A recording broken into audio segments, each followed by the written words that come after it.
جناب، اگر کسی کی دو بیویاں ہوں اور وہ دونوں کے ساتھ انصاف کے تقاضوں کو بہترین طریقے سے نبھائے تو یہ بہت بڑی بات ہے۔ لیکن بیوی کو مطمئن کرنا کوئی آسان بات نہیں ہے، اور جب بات ہو دو بیویوں کے درمیان انصاف کی تو یہ معاملہ اور بھی مشکل ہو جاتا ہے۔ بیوی کس طرح غلطی پکڑتی ہے، جمال صاحب کی کہانی میں پڑھیے۔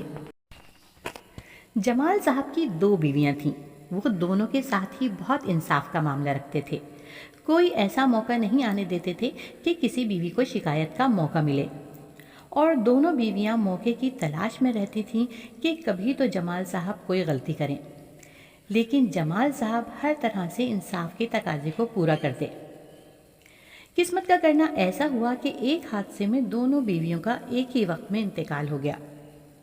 جمال صاحب نے یہاں بھی انصاف کے تقاضے کو نبھایا اور ایک ہی وقت میں دو غسل دینے والی خواتین کو بلوایا کہ ایک ہی وقت میں غسل دیں، پھر تدفین کے لیے گھر سے ایک ہی وقت میں نکالنے کا ارادہ کیا۔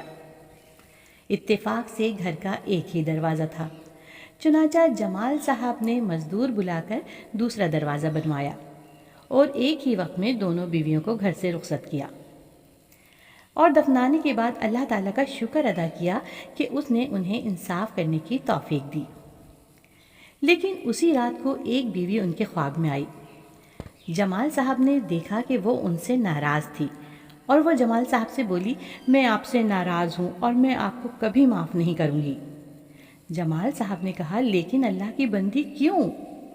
بیوی نے کہا، کیونکہ آپ نے دوسری والی کو نئے دروازے سے نکالا اور مجھے پرانے دروازے سے۔